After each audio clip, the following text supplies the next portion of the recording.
Today I want to talk about a film that's kind of quietly special. It's romantic, it's weirdly funny, it's visually gorgeous, and it has this reflective, late night, your brain won't switch off energy that gets under your skin. I'm talking about Cashback from 2006. If you've never seen it, let me set the table properly, because this is one of those movies where the plot is almost the delivery system for what it's really trying to say. Cashback follows Ben Willis, an art student whose world collapses after a breakup. It's the kind of breakup that doesn't just make you sad, it changes your whole internal rhythm. Suddenly you can't sleep, your brain is loud at 3 in the morning, time feels wrong. Because Ben can't sleep, he fills the hours the way a lot of people do when life knocks them sideways. He takes a job on the night shift at a supermarket, the kind of place where the fluorescent lights never change, the music loops forever, and the clock feels like it's laughing at you. But Ben has an artist's mind, and more importantly, a mind searching for control. So he starts imagining he can stop time, freeze the world, walk through these paused moments and observe life like it's a still frame. That's the hook. Heartbreak, insomnia, night shifts, and the fantasy of freezing time so you can survive your own head. And what makes the film work is that it doesn't treat that as just a gimmick, it treats it like a window into how someone tries to heal. Sean Biggerstaff plays Ben Willis, our narrator and our insomniac artist at the centre of everything. Emilia Fox plays Sharon, one of Ben's co-workers. She isn't just a love interest, she feels like a grounding presence in the story. Michelle Ryan plays Susie, Ben's girlfriend at the start, and that relationship is what sparks the spiral. Sean Evans plays Sean, one of the night shift lads, loud, chaotic, and basically the human embodiment of anything to make the shift go faster. And there are other members of the night shift crew that make the place feel lived in. It feels like the sort of people you'd actually meet on a night shift. Not movie perfect, just familiar. Now here's where Cashback becomes something else. On the surface, it's a quirky romantic comedy drama with a magical realism idea, but underneath that, the hidden message is about time and what your mind does to time when you're in pain. Because after heartbreak, time does two things at once. It drags and it vanishes. 1 minute you're staring at a ceiling for 3 hours.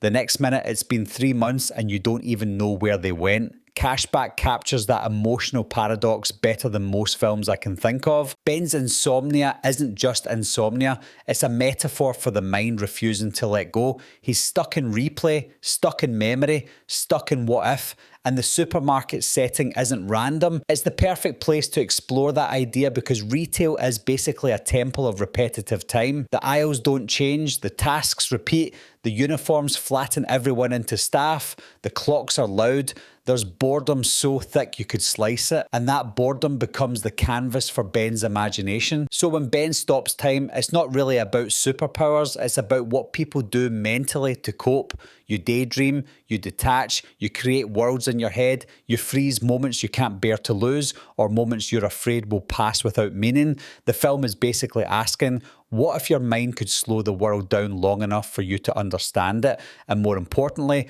what if that's what art is? Art is stopping time, isn't it? A drawing, a photograph, a film frame, a memory you can revisit. In that sense, Cashback is saying the mind is powerful enough to reshape your reality, and you can either use that power to disappear or to heal. A huge reason this movie works is the narration. Ben doesn't just narrate events like, and then this happened. He narrates like he's trying to translate his inner life into something you can hold. It's like he's talking to you from inside his own insomnia. The tone is reflective, sometimes funny, sometimes strangely poetic, and sometimes a little too honest. He tells you how his mind works, how he notices things, how he fixates, how boredom and pain combine into this strange hyper-awareness where you suddenly see beauty everywhere, not because you're happy, but because you're starving for something to mean something. And the way the film cuts between the supermarket floor, flashbacks of the relationship, and those frozen moments makes it feel like you're not watching a straight timeline,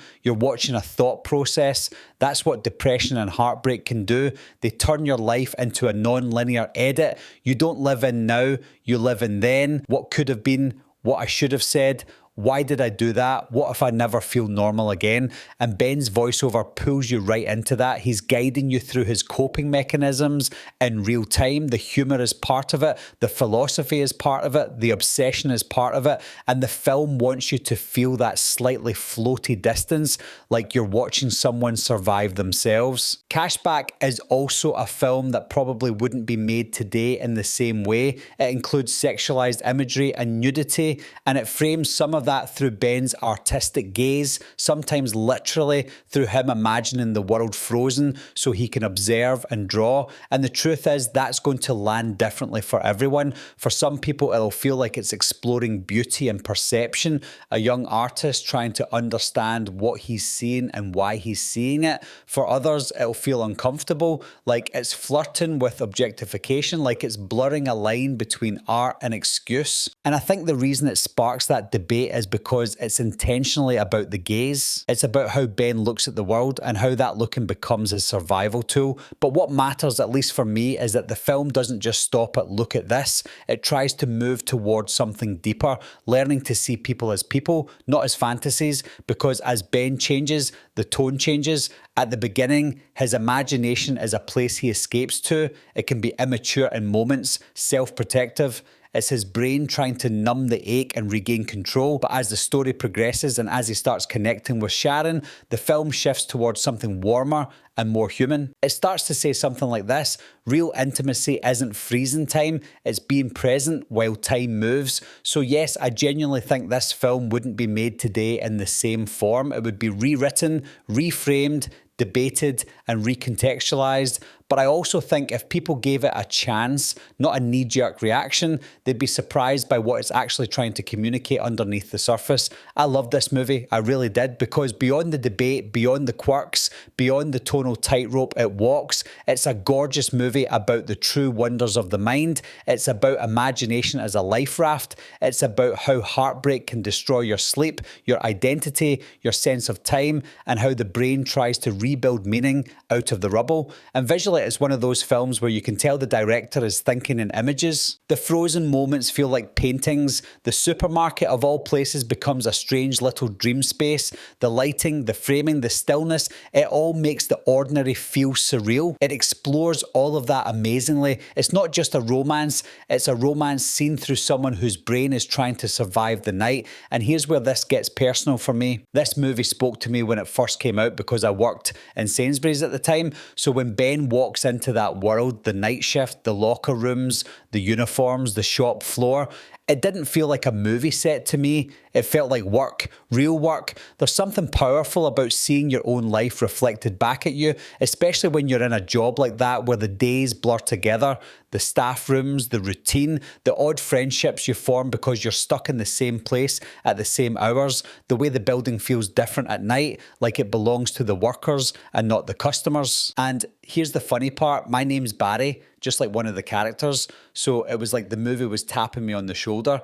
And watching it now, years after leaving Sainsbury's, I get hit with this wave of nostalgia. Those places stay in your memory. You see the lockers and suddenly you remember the smell of the corridors, the sound of the swinging doors, the feeling of being halfway through a shift and thinking, how is it only 2 in the morning? It all comes rushing back. Cashback isn't just a film about time, it's a film that brings time back. It reactivates a part of my life I haven't lived in years, but can still feel instantly. Gratuitous content can be shown in the right way. And this is one of those ways, not because it's perfect, not because everyone has to agree, but because the film is trying to frame beauty, longing, loneliness and obsession as part of a messy human experience. And it ties that to art, memory and perception. That's the difference for me. The intent, the tone and the larger message. Cashback is a film that lives in a strange space between romance and melancholy, realism and fantasy, beauty and discomfort, youth and growth. And if you let it in, if you watch it with the mindset of this is someone's inner world, not just a sequence of scenes, I think you'll come away understanding what it's really trying to say.